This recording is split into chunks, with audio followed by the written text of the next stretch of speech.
విశాఖలో గాజువాక రోడ్డు ప్రమాదంలో గాయపడ్డ వారిని క్షతగాత్రులను ఎమ్మెల్యే పల్ల శ్రీనివాసరావు, జిల్లా కలెక్టర్ అభిషిక్త కిషోర్ కేజీహెచ్లో పరామర్శించారు. ప్రభుత్వం ఇచ్చిన 5 లక్షలతో పాటుగా ఆర్టీసీ నుంచి మరో 2-3 లక్షలు పరిహారంగా ఇచ్చేందుకు ప్రయత్నాలు చేస్తున్నామని తెలిపారు. ఈ ప్రమాదం దురదృష్టకరమన్న ఎమ్మెల్యే శ్రీనివాసరావు మృతుల కుటుంబాలకు ప్రభుత్వం అండగా ఉంటుందని హామీ ఇచ్చారు.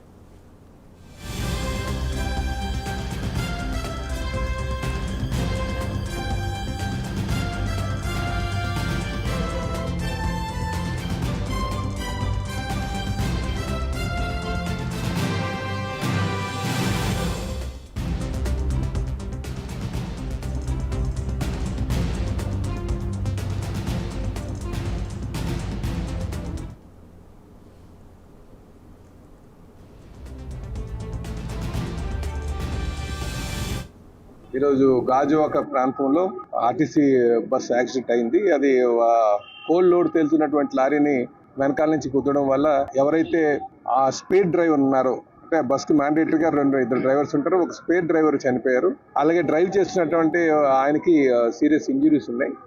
ఇంకో ఈయనతో పాటు 7గురికి ఇంజురీస్ అయినాయి. అందరూ కూడా అవుట్ ఆఫ్ డేంజర్ అని చెప్పి తెలియజేస్తున్నాం. చాలా బాధగా ఉంది.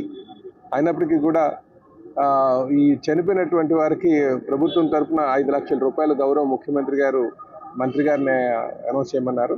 సో చనిపోయినటువంటి వారికి 5 లక్షల రూపాయలు ఇస్తారు. అలాగే ఆర్టీసీ నుంచి కూడా సుమారు 2 నుంచి 3 లక్షల రూపాయలు వారు ఆ ఇన్సూరెన్స్ వస్తుంది. సో ఇవి ఆ క్షతగాత్రులకి కూడా కొంత అమౌంట్ కూడా రావడం జరుగుతుందని చెప్పి తెలియజేస్తున్నాం. అయితే కొంత బాధితులు 2 డ్రైవర్స్ లేరని చెప్పేసి కొంత వాపోతున్నారు. అందులో వాస్తవం లేదు. 2 డ్రైవర్స్ ఉన్నారు. అది ఎప్పుడు కూడా 6 to 8 అవర్స్ డ్రైవ్ చేసేటువంటి బస్సులకి మ్యాండేటరీగా 2 డ్రైవర్స్ పెట్టడం మరి గవర్నమెంట్ ఎప్పుడో నిర్ణయం తీసుకుంది. ఇప్పుడు ఆర్టీసీకి చెప్పాలంటే 10,000 బస్సులు ఉన్నాయని చెప్పి ఇప్పుడే మంత్రి గారు చెప్పారు. ఇది సేఫెస్ట్ ట్రావెల్. మరి ఈరోజు దురదృష్టం కొద్దీ ఆ లారీకి ఫ్రంట్ టైర్ పేలి అబ్రప్ట్ గా లెఫ్ట్ రావడం వల్ల గుద్దారని చెప్తున్నారు.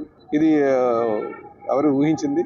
అయినప్పటికీ కూడా చనిపోయినటువంటి వారి ఆత్మశాంతి కలగాలని ఆ కుటుంబానికి మేము